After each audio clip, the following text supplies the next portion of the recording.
Hola amigos, buenas tardes, hora de Ginebra. Estamos en la sede europea de Naciones Unidas, aquí en Ginebra, en el estudio de imagen y sonido de la ONU, y tenemos el gusto y el honor de entrevistar al embajador argentino Federico Villegas, que es, y en calidad de tal lo quiero entrevistar, presidente del Consejo de Derechos Humanos. Es un mandato que dura un año.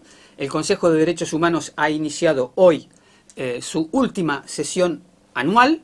Son 4 semanas en marzo, 3 en junio y 3 en septiembre, pero evidentemente se ha agregado una cuarta semana, porque, bueno, forma parte de las preguntas, digamos que los problemas de derechos humanos siguen acumulándose y creciendo, y entonces el Consejo que quiere tratarlos tiene que modificar su agenda. Embajador, buenas tardes. Buenas tardes Juan, un placer estar aquí con ustedes. Bien, hoy ha comenzado ya el Consejo. Se ve que países que arrastran serios problemas de derechos humanos ya comienzan a ser objeto de informes, debates.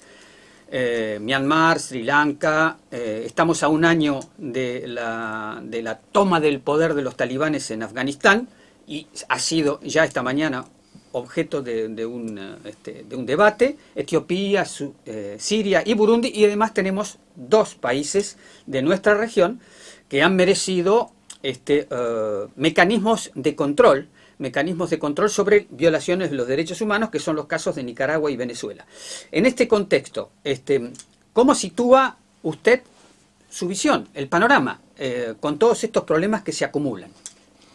Bueno, claramente el Consejo ha ido incrementando su trabajo porque los desafíos de derechos humanos son muy grandes, abarcan toda la humanidad. No hay ningún país que esté exento de tener desafíos en derechos humanos, pero claramente el Consejo aborda esos desafíos de distinta manera. En algunos casos, cuestiones temáticas muy importantes, que en esta sesión vamos a tratar, por ejemplo, la situación de los derechos de las personas mayores y varios otros temas muy importantes que después, si hay tiempo, se los puedo detallar, y también situaciones de países. Como efectivamente has mencionado, hay países que su situación de derechos humanos ha requerido la atención de este Consejo desde hace mucho tiempo, y hoy iniciamos con una presentación muy importante de la Oficina de la Alta Comisionada sobre Sri Lanka y sobre, por supuesto, Myanmar al comienzo, y ha hecho un informe general sobre muchos otros países. Por lo tanto, el diálogo interactivo con Myanmar es una situación que preocupa a nuestro Consejo. Desde el inicio tenemos varias instancias para abordar esta situación, que se ha agravado claramente con la ruptura del Estado de Derecho. Bien, sobre las cuestiones temáticas, ha llamado bastante la atención la envergadura que está adquiriendo el cambio climático. El secretario general visitó Pakistán, donde hay inundaciones, y dijo que era una carnicería ecológica. O sea, ¿qué hace falta más para que el Consejo ponga un acento sobre eso? ¿Las cosas que se están haciendo son suficientes?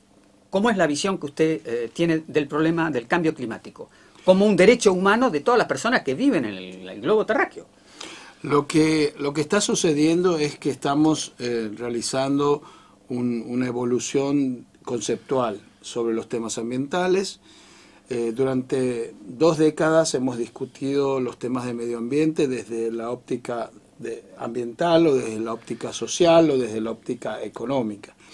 Lo que ha sucedido es que ahora hemos incorporado la perspectiva de derechos humanos en el eje del tratamiento del tema, tanto de la protección del medio ambiente como del cambio climático. Por eso es que el año pasado este Consejo, que es el principal foro mundial para el desarrollo progresivo de los derechos humanos y de nuevos estándares, adoptó la decisión de considerar el derecho a un medio ambiente limpio, sano y sostenible como un derecho humano.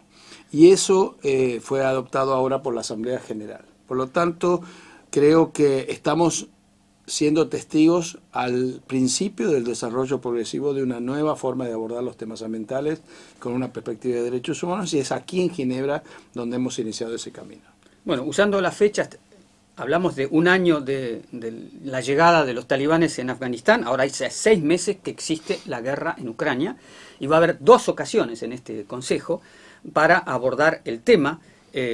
Se nombró una comisión investigadora, esa comisión está trabajando y va a presentar un informe. Por tanto, la guerra en Ucrania no puede desaparecer de la agenda de este Consejo como una problemática también de derechos humanos.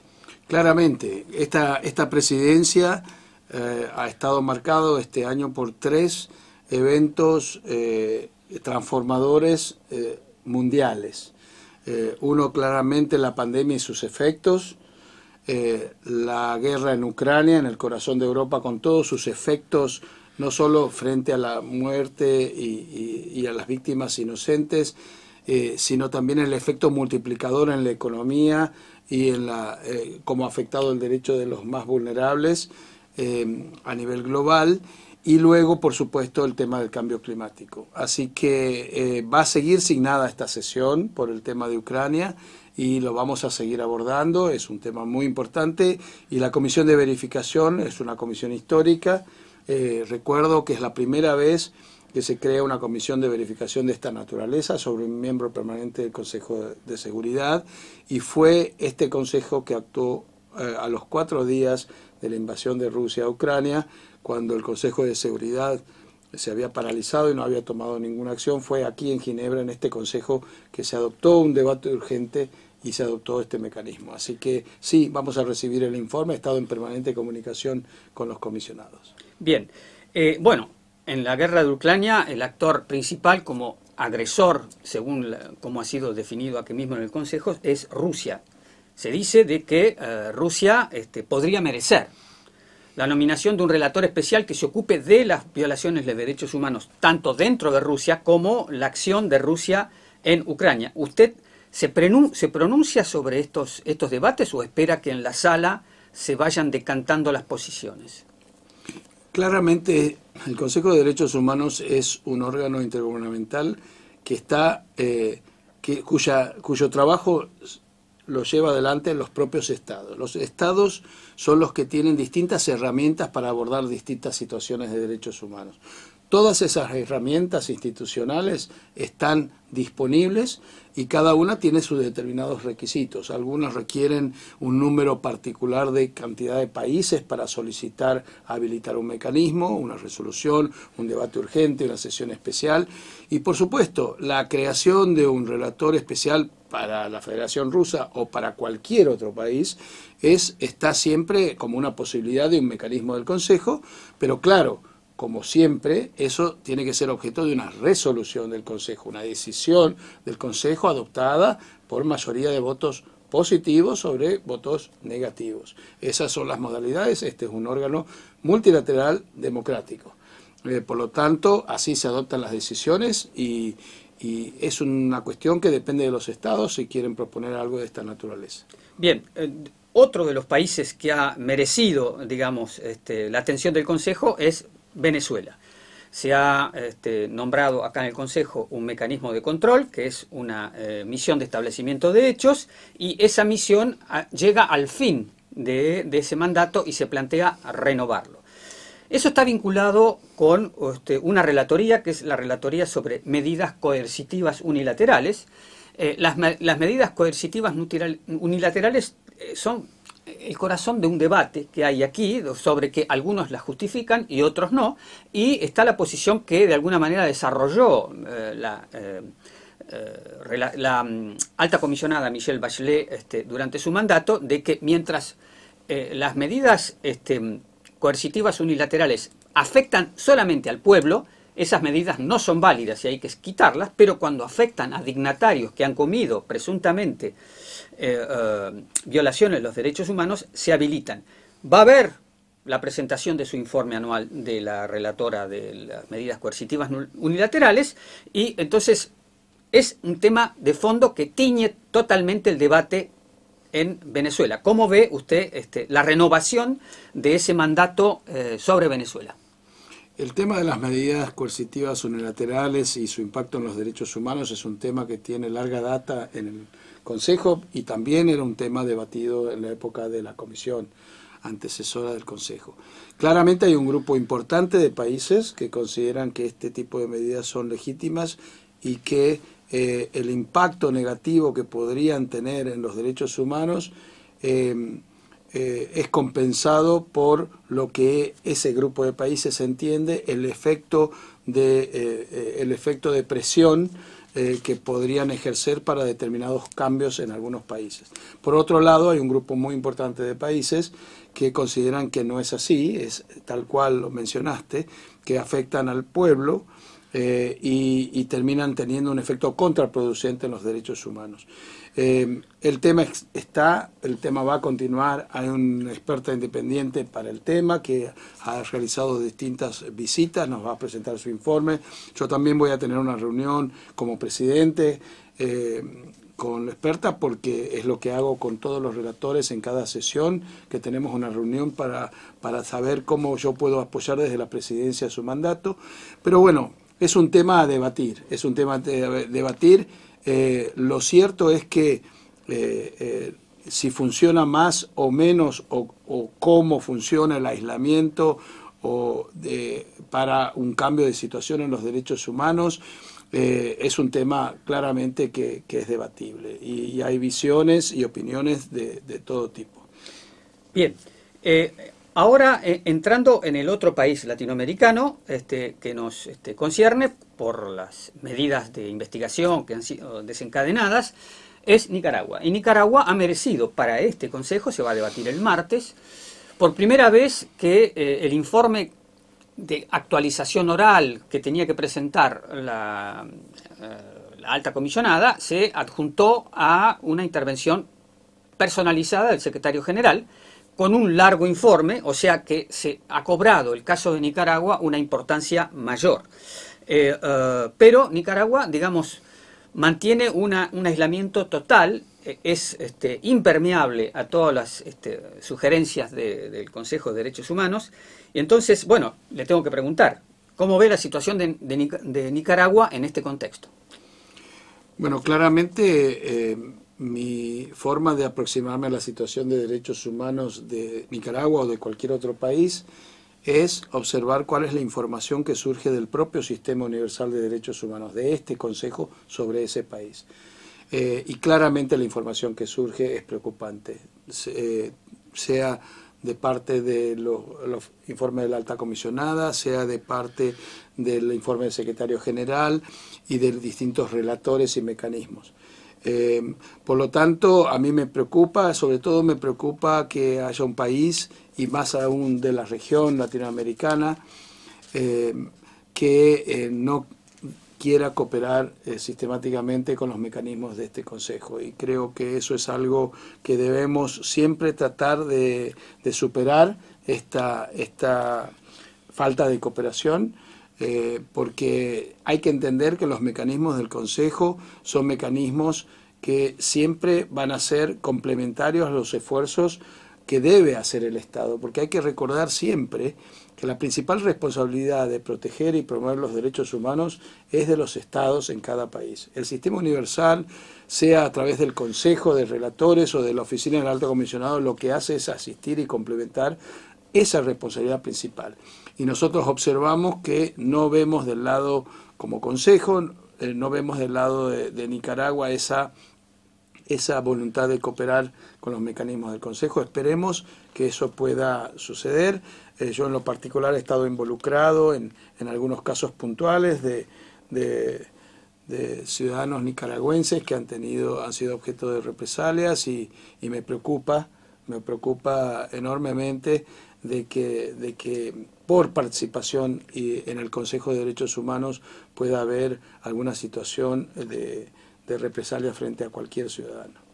Otro tema que no podemos soslayar, porque antes de terminar su mandato el 31 de agosto, la alta comisionada publicó su informe sobre China, un informe que era esperado de hace bastante tiempo, que había tenido sus idas y vueltas, y finalmente fue publicado. Digo que no lo podemos soslayar porque en este Consejo va a haber, primero, un informe del relator de Formas Contemporáneas de Racismo, donde hay párrafos muy concretos sobre trabajo forzado y reducción a servidumbre en China, concretamente, y va a haber muchas intervenciones de organizaciones no gubernamentales, al margen de que 40 relatores especiales han alertado sobre la situación de esta minoría uigur que es marginada y castigada por el gobierno chino. Entonces, hay un debate. Creo que eso, por parte de cómo está planteado, que es el relator Tomoya Ogata, que va a presentar el informe sobre servidumbre, sobre formas contemporáneas de racismo, lo va a tocar concretamente, pero es evidente que el tema va a volver. ¿Cómo lo ve usted? Porque no hay que pensar de que acá hay un ensañamiento contra China, concretamente. China, como cualquier otro país, puede tener problemas de los derechos humanos porque todos los países tienen problemas de derechos humanos. China ha dicho que esto es un informe que solamente se basa en 50 casos. A los periodistas les reprochan de que no han ido a Xinjiang para verificar, como si nosotros podemos tomarnos un avión e ir a Xinjiang. En fin, los 40 relatores se han pronunciado ya 3 veces, los 40, sobre esto, pero la situación permanece bloqueada. O sea, ¿cómo ve usted para que esto se transforme en un problema normal de un país normal que tiene problemas normales? Bueno, en primer lugar, desde el punto de vista procedimental, lo que hay, repito lo mismo que la pregunta sobre Rusia, hay distintas herramientas que los estados pueden decidir utilizar para abordar la situación de derechos humanos en cualquier país. En este caso en particular, la situación de Xinjiang ha sido objeto de un informe de la alta comisionada. Y es objeto de distintos relatores. Por lo tanto, coincido plenamente, no hay ningún país que pueda estar exento de la verificación del Sistema Universal de Derechos Humanos. No debe ser así porque la esencia de la universalidad del sistema es precisamente poder velar y proteger los derechos humanos en todas partes del mundo. Esa es nuestra responsabilidad. Y claramente China no es cualquier país, es un actor muy importante, además de ser miembro del Consejo, pero además representa 1/5 de la humanidad. Por lo tanto, un país que tiene esa cantidad de habitantes es claramente un país que de alguna manera el sistema universal tiene que abordar su situación de derechos humanos por una cuestión lógica.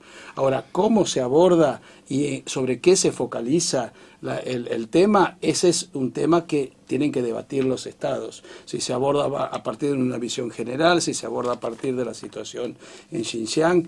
Lo importante es volver a la base.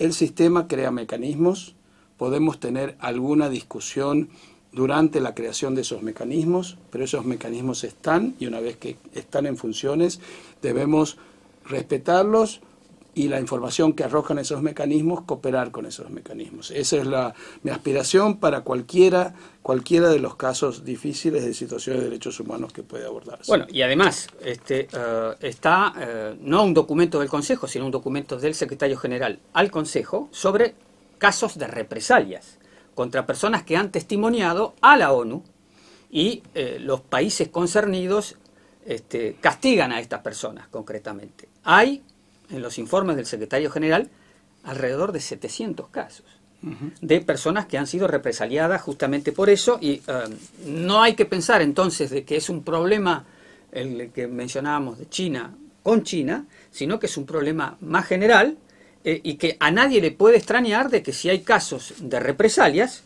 el Secretario General se interese. Por último, yo quería hablar un poco, como esta es su última sesión, si bien después creo que usted sigue siendo presidente hasta el diciembre. 31 de diciembre. Hasta el 31 de diciembre, bien, porque si ocurre algún hecho nuevo, bueno, ¿cuáles son los peligros que usted ve para el Consejo de Derechos Humanos?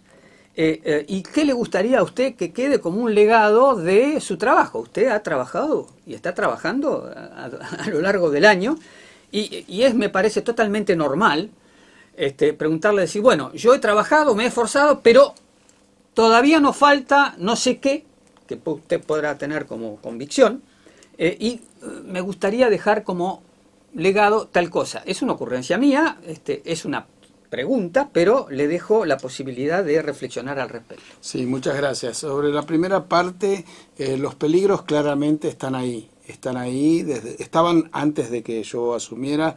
Si ustedes observan el discurso que di, que me hiciste acá una entrevista ese mismo día, el 6 de diciembre del año pasado, yo en ese momento ya hablé de una de las prioridades, evitar que la politización se incremente, y eso fue antes de todo lo que pasó este año. Por lo tanto, si uno dice lo más importante es preservar el sistema en su integridad, pese a las difíciles condiciones geopolíticas que tenemos. Cuando inicié la presidencia, al poco tiempo pasó lo de Ucrania y claramente sigue la geopolítica involucrada, y eso nos damos cuenta por el tipo incluso de preguntas que me hiciste hoy. Por lo tanto, eso para mí, mi prioridad es, yo soy el capitán de un bote del Consejo, y yo lo que he querido es tratar de tener este año, y voy a seguir haciéndolo hasta el final, tener el bote a flote, funcionando plenamente, abordando las situaciones de derechos humanos más importantes a nivel internacional, manteniendo el diálogo, la cooperación y sobre todo el respeto a los mecanismos del Consejo. Y así fue que lo que quiero es seguir con el bote a flote, funcionando y navegando para el desarrollo progresivo del tema. En segundo lugar, el Consejo pasó a ser este año uno de los órganos intergubernamentales de las Naciones Unidas con mayor presencia en las redes sociales. Eso es un hecho, y eso para nosotros es una responsabilidad colectiva, porque eso significa que gente de todo el mundo nos sigue y se identifica con el trabajo que hacemos, porque tocamos de una manera directa o indirecta la vida de todas las personas y sus derechos. Por lo tanto, también uno de mis legados que me gustaría es fortalecer esa imagen y esa presencia del Consejo de Derechos Humanos como un órgano intergubernamental que se ocupa de la gente. Y creo que sería muy bueno que continuara incrementándose esa presencia.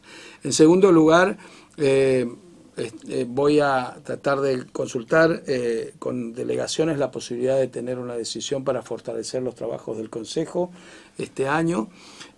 Vamos a comenzar las consultas, claramente por una cuestión de la necesidad de tener mayor flexibilidad en la forma de organizarnos, de organizar nuestros trabajos.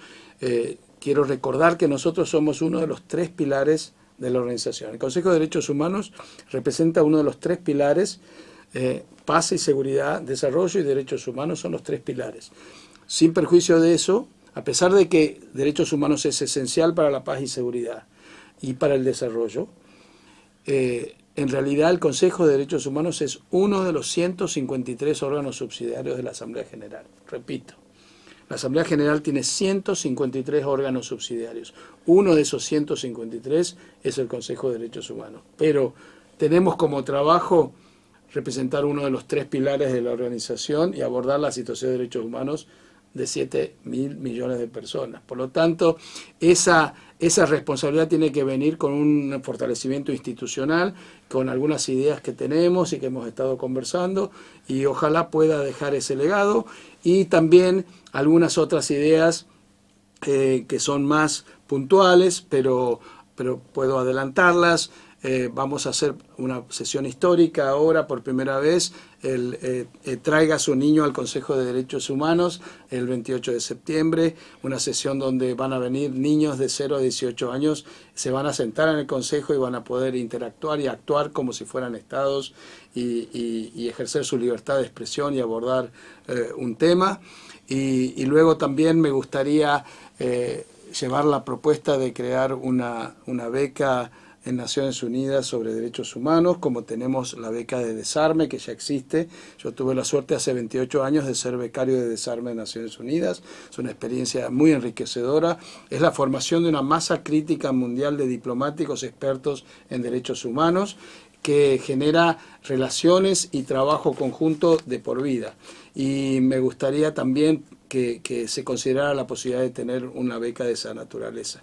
Y después, finalmente, otra propuesta que voy a dejar es que se comience a hacer un modelo de Consejo de Derechos Humanos en todas las escuelas en el mundo. Que los países, así como están acostumbrados en la escuela primaria y secundaria a hacer la Asamblea Modelo de Naciones Unidas, donde distintos niños se involucran en negociaciones como si fueran países y lleva el sistema de Naciones Unidas a la escuela primaria y secundaria, también lo hace la UNESCO, el modelo UNESCO en cada país.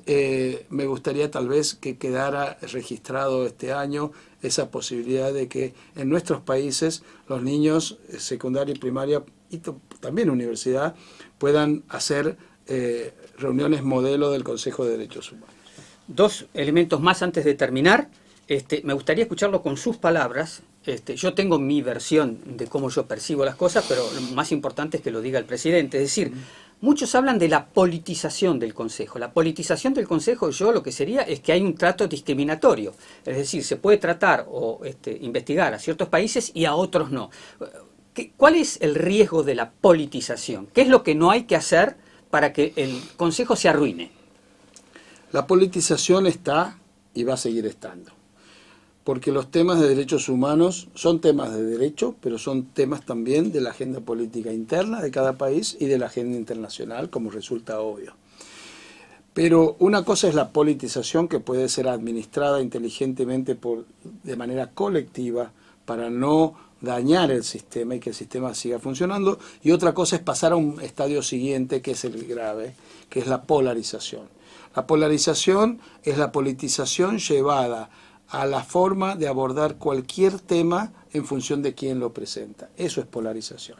Polarización significa que, como yo estoy de este lado y mi agenda de derechos humanos prioriza estos temas, si viene alguien a presentarme un tema que es de un grupo de países con los que yo no estoy de acuerdo en los temas que yo presento, automáticamente le cierro la posibilidad de poder coincidir con esa propuesta por el origen de dónde viene.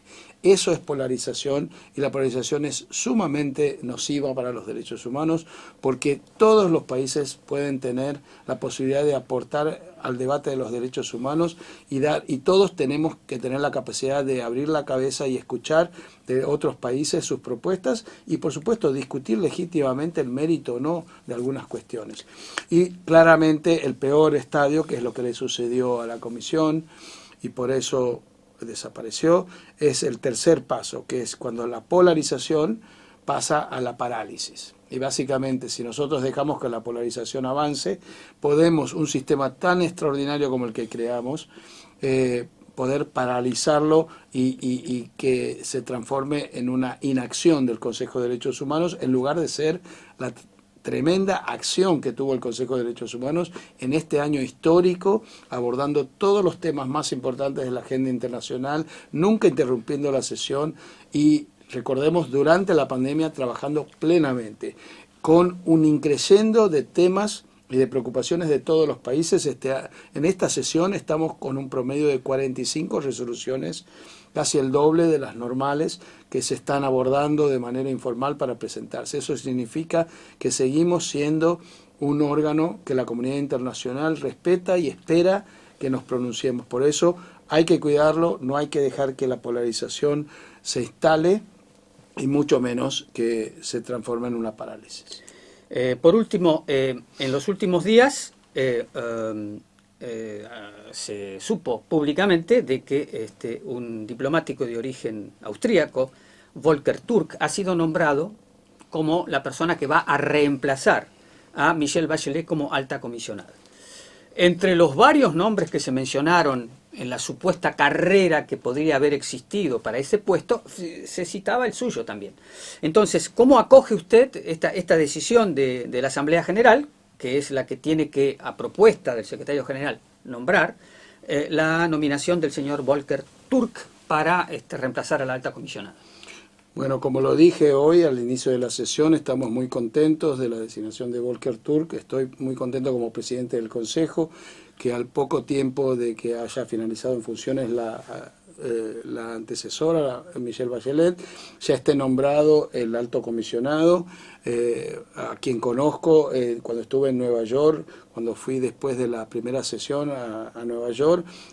Una de las primeras reuniones que tuve fue con él y tuvimos una muy interesante conversación sobre el pilar de derechos humanos de Naciones Unidas, así que seguramente siendo una persona con larga trayectoria en distintos sombreros en la burocracia del sistema de Naciones Unidas, seguramente va a desembarcar en Ginebra con total facilidad, y claro que va a contar con el apoyo mío, personal, como presidente del Consejo, y luego a partir del 1 de enero como embajador de la Argentina.